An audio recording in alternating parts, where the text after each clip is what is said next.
खटाक। चाय का प्याला दीवार से टकराकर चकनाचूर हो गया।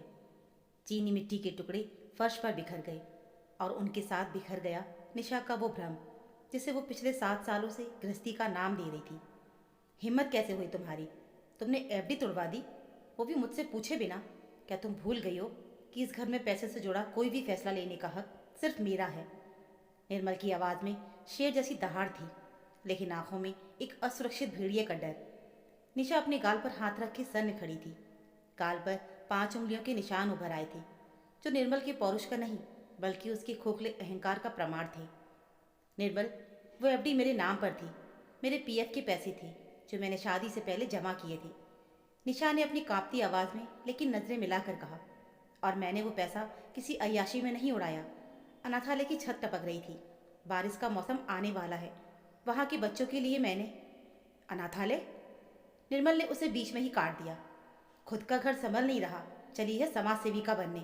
जब देखो तब अपनी टीचर होने की धौंस जमाती रहती हो। 2 कौड़ी की मास्टरी क्या मिल गई, दिमाग साथ में आसमान पर चढ़ गया है।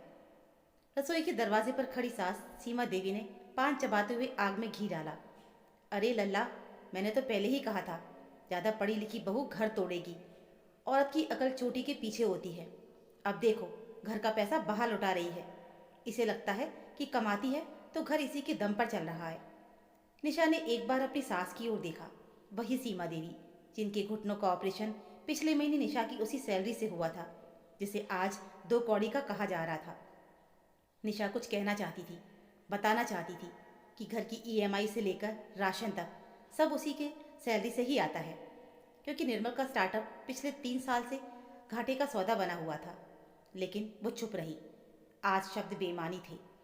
खबरदार, जो आज के बाद अपनी सैलरी से 1 रुपया भी इधर का उधर किया। निर्मल ने उंगली दिखाते हुए चेतावनी दी। अगले महीने से तुम्हारा एटीएम कार्ड मेरे पास रहेगा, समझी? अब जाओ और ये फैला हुआ कचरा साफ करो। निर्मल पैर पटकता हुआ अपने कमरे में चला गया। सीमा देवी भी बड़बड़ाती हुई पूजा घर की ओर बढ़ गई। हॉल में सिर्फ निशा बची थी और फर्श पर बिखरे हुए चीनी मिट्टी के टुकड़े। निशा ने झुककर उन टुकड़ों को उठाना शुरू किया। एक नुकीला टुकड़ा उसकी उंगली में चुभ गया। खून की एक नन्ही सी बूंद निकल आई। उसने उस बूंद को देखा। अजीब बात थी कि उसे दर्द नहीं हो रहा था। शायद गाल पर पड़ा थप्पड़ इतना तेज था कि उसके बाकी सारे दर्द शून्य कर दिए थे, या शायद आत्मा पर लगी चोट के आगे ये शारीरिक चोट बहुत मामूली थी। उसने टुकड़े डस्टबिन में डाले और घड़ी देखी। सुबह के 8 बज रही थी। स्कूल जाने का समय हो गया था। रोज की तरह वो रोई नहीं। उसने निर्मल को मनाने की कोशिश नहीं की। उसने सास के पैर पकड़कर माफ़ी नहीं मांगी। वो चुपचाप बाथरूम में गई, अपना चेहरा धोया, अपनी साड़ी ठीक की और अपना पर्स उठाकर घर से निकल गई। पीछे से सीमा देवी की आवाज़ आई, अरे नाश्ता कौन बनाएगा? महारानी चल दी अपना पर्स लटकाकर। निशा ने अनसुना कर दिया और दरवाज़ा बाहर से बंद कर दिया। सड़क पर ऑटो का शोर था, धुआं था और भागती हुई जिंदगी थी। लेकिन निशा के भीतर एक भयानक सन्नाटा था। बस में खिड़की वाली सीट पर बैठकर वो बाहर देख रही थी, लेकिन उसे कुछ दिखाई नहीं दे रहा था। उसकी आंखों के सामने सिर्फ अपने 7 साल के वैवाहिक जीवन का लेखा जोखा चल रहा था। शादी के वक्त उसके पिता ने कहा था कि निशा, लड़का होनहार है, अपना बिजनेस करता है, तुम सरकारी स्कूल में टीचर हो, दोनों मिलकर बहुत अच्छी ज़िंदगी बिताओगे। शुरुआत तो अच्छी थी, लेकिन जैसे जैसे निर्मल का बिजनेस लड़खड़ाने लगा और निशा का करियर स्थिर होता गया, निर्मल का व्यवहार बदलने लगा। पहले ताने, फिर रोक टोक और आज आज तो उसने हाथ उठा दिया। निशा को याद आया कि कैसे वो अपनी सैलरी आते ही निर्मल के हाथ में रख देती थी ताकि उसे छोटा महसूस ना हो। कैसे उसने अपनी ज़रूरतें मारकर घर की ज़रूरत पूरी की, लेकिन बदले में उसे क्या मिला? एक थप्पड़ और अपना एटीएम कार्ड सरेंडर करने का फरमान। स्कूल पहुंचते ही रोज़ की तरह बच्चों का शोर उसके कानों में पड़ा। Good morning ma'am. नमस्ते मैम। कक्षा 8 के बच्चे अपनी जगह पर खड़े होकर उसका स्वागत कर रही थी। निशा ने ज़बरदस्ती अपने चेहरे पर मुस्कान ओढ़ी। वो ब्लैक बोर्ड की तरफ मुड़ी और चौक उठाया। हाथ थोड़ा कांप रहा था। मैम, आप ठीक तो है ना? पहली बेंच पर बैठी गुंजन ने पूछा। गुंजन वही लड़की थी जिसके पास किताबें खरीदने के पैसे नहीं थे और निशा ने पिछले हफ्ते उसे चुपके से किताबें दिलवाई थी। गुंजन की मासूम आंखों में चिंता देखकर निशा का बांध टूट गया जो उसने सुबह से रोक रखा था। उसकी आंखें भर आईं। उसने जल्दी से पल्लू से अपनी आंखें पोंछी। हाँ बेटा, बस थोड़ी धूल चली गई थी आँख में। उसने झूठ बोला। लंच ब्रेक में वो स्टाफ रूम में अकेली बैठी थी। उसके सामने उसकी सहकर्मी राधा अपना टिफिन खोल रही थी। निशा, क्या हुआ? आज तुम बहुत गुमसुम हो, और ये गाल पर। राधा की नज़र उस लाल निशान पर पड़ गई जिसे फाउंडेशन भी पूरी तरह छिपा नहीं पाया था। निशा कुछ पल तक चुप रही, फिर उसने राधा की ओर देखा। राधा, क्या एक औरत की कमाई सिर्फ उसके पति की जागीर होती है? क्या हमारा अपनी मेहनत की कमाई पर कोई हक नहीं होता? राधा समझ गई। उसने धीरे से निशा का हाथ थाम लिया। हक तो होता है निशा, लेकिन हम औरतें अक्सर शांति बनाए रखने के लिए अपना हक छोड़ देती हैं, और जब हम अपना हक छोड़ते हैं तो सामने वाला उसे अपना अधिकार समझ लेता है। निशा को लगा जैसे किसी ने अंधेरे कमरे में एक रोशनी जला दी हो। शांति बनाए रखने के लिए? हाँ, यही तो करती आई थी वो अब तक। झगड़ा ना हो इसलिए वो चुप रही। निर्मल का पुरुषार्थ आहत ना हो इसलिए अपनी उपलब्धियां छिपाती रही। शाम को स्कूल की छुट्टी हुई। निशा के कदम घर की तरफ नहीं बढ़े। वो सीधे बैंक चली गई। बैंक मैनेजर उसे जानता था। नमस्ते मैडम, कैसे आना हुआ? नमस्ते सर, मुझे अपना अकाउंट फ्रीज करवाना है और एक नया अकाउंट खोलना है जिसमें नॉमिनी सिर्फ मेरी माँ होगी। निशा की आवाज़ में एक नई दृढ़ता थी। जी जी बिल्कुल, लेकिन आपका तो जॉइंट अकाउंट है पति के साथ, उसी से मेरा नाम हटवाना है। मेरी सैलरी अब मेरे पर्सनल अकाउंट में आनी चाहिए। बैंक का काम निपटाकर जब वो बाहर निकली तो सूरज ढल रहा था। डूबते सूरज की नारंगी रोशनी उसके चेहरे पर पड़ रही थी। उसे लगा जैसे ये सूर्यास्त नहीं, बल्कि उसके जीवन के एक अंधकारमय अध्याय का अंत है। वो घर पहुंची। शाम के 7 बज रहे थे। दरवाज़ा खोलते ही टीवी की तेज आवाज़ सुनाई दी।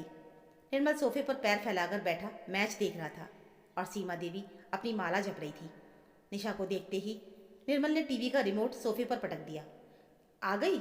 7 बज रहे हैं, चाय कहाँ है? और सुबह जो तमाशा करके गई थी उसके लिए माफ़ी मांगने का इरादा है या नहीं?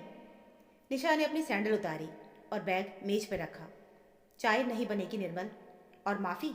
माफ़ी तो बिल्कुल नहीं मिलेगी। निर्मल चौंक कर खड़ा हो गया। क्या बकवास कर रही हो? दिमाग फिर गया है क्या? निशा धीरे धीरे चलकर निर्मल के सामने आई। अब उसकी आंखों में न डर था न आंसू, वहाँ सिर्फ बर्फ जैसी ठंडक थी। निर्मल, आज सुबह तुमने कहा था कि मेरी मास्टरी 2 कौड़ी की है। तुमने कहा था कि मैं घर का पैसा लुटा रही हूँ, तो मैंने सोचा है कि हिसाब कर ही लेते हैं। उसने अपने बैग से एक डायरी निकाली और टेबल पे रख दी। ये पिछले 3 साल का हिसाब है। घर की ईएमआई 25,000 रुपये महीना, राशन 10,000, माँ जी की दवाइयाँ 5,000, बिजली पानी मेंटेनेंस 5,000, कुल मिलाकर 45,000 रुपये महीना। मेरी सैलरी 50,000 है। 5,000 जो बचते थे वो मैं इमरजेंसी के लिए रखती थी। उसी में से मैंने अनाथालय में दान दिया था। सीमा देवी की माला रुक गई। निर्मल की बोलती बंद थी। और तुम्हारा योगदान? निशा ने तीखी नज़र निर्मल को देखा। पिछले 2 साल से तुम्हारे बिजनेस से घर में 1 रुपया नहीं दिया। उल्टा मेरी सेविंग से तुमने 2 बार अपनी मशीनरी ठीक करवाई। फिर भी मुझे लगा कि पति पत्नी गाड़ी के 2 पहिए हैं, एक कमज़ोर पड़े तो दूसरे को संभाल लेना चाहिए। लेकिन आज मुझे समझ आया कि तुम पहिया नहीं बल्कि वो कील हो जो टायर को पंक्चर कर रही है। तुम तुम मुझे पैसे का ताना मार रही हो? निर्मल चिल्लाया, लेकिन उसकी आवाज़ में वो दम नहीं था। ताना नहीं मार रही, आईना दिखा रही हूँ। निशा ने शांत स्वर में कहा। तुमने कहा था कि मेरा एटीएम कार्ड तुम्हें चाहिए। माफ़ करना, मैंने वो कार्ड ब्लॉक करवा दिया और अपनी सैलरी का अकाउंट भी बदलवा दिया। क्या? सीमा देवी अपनी जगह से चीखी। अरे, बहू होकर ऐसा अनर्थ करेगी? पति से पैसा छिपाएगी? पति से नहीं, उस आदमी से छिपा रही हूँ जो मेरा सम्मान नहीं करता। निशा ने सास की ओर मुड़कर कहा। माँ जी, जब मैं स्कूल में पढ़ाती हूँ तो 100 बच्चे मुझे मैम कहकर इज्जत देते हैं, और जिस घर में मैं अपने खून पसीने को सींच रही हूँ वहाँ मुझे झूठी समझा जाता है। ये सौदा मुझे अब मंजूर नहीं। तो क्या चाहती हो, घर छोड़कर जाओगी? निर्मल ने डराने की कोशिश की। जाओ, अभी निकल जाओ, देखूंगा कहाँ रहोगी। निशा हंसी, एक फीकी व्यंग्यात्मक हंसी।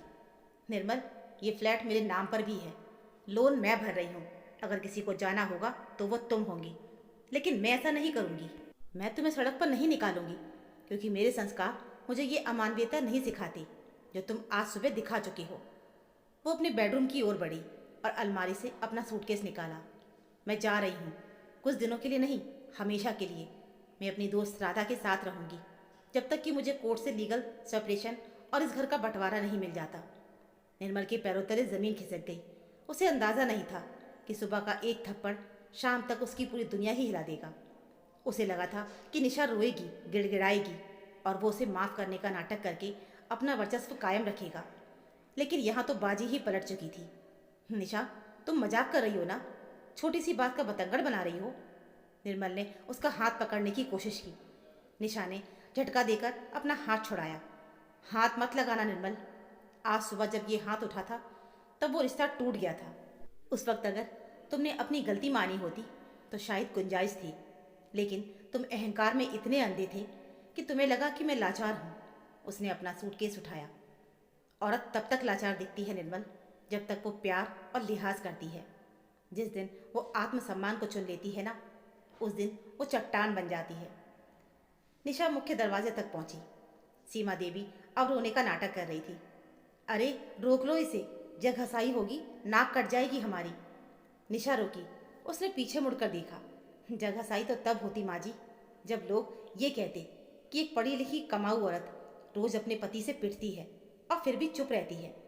आज मैं अपनी नाक नहीं, अपनी रीढ़ की हड्डी बचा के जा रही हूँ। दरवाज़ा खुला और निशा बाहर निकल गई। सीढ़ियाँ उतरते वक्त उसे लगा कि उसका सूटकेस बहुत भारी है, लेकिन उसका मन बहुत हल्का था, जितना पिछले 7 सालों में कभी नहीं था। घर के अंदर निर्मल सोफे पर गिर पड़ा। अंधेरा गहरा रहा था। उसे भूख लगी थी, लेकिन आज उसे पता था कि चाय का प्याला अब कभी नहीं आएगा। वो 2 कौड़ी की मास्टरी वाली औरत अपने साथ उसकी पूरी दुनिया, उसका आराम और उसकी झूठी शान लेकर जा चुकी थी।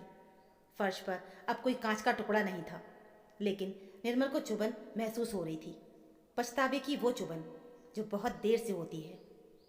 तो दोस्तों, ये थी हमारी आज की कहानी। उम्मीद है आपको ये कहानी ज़रूर पसंद आई होगी।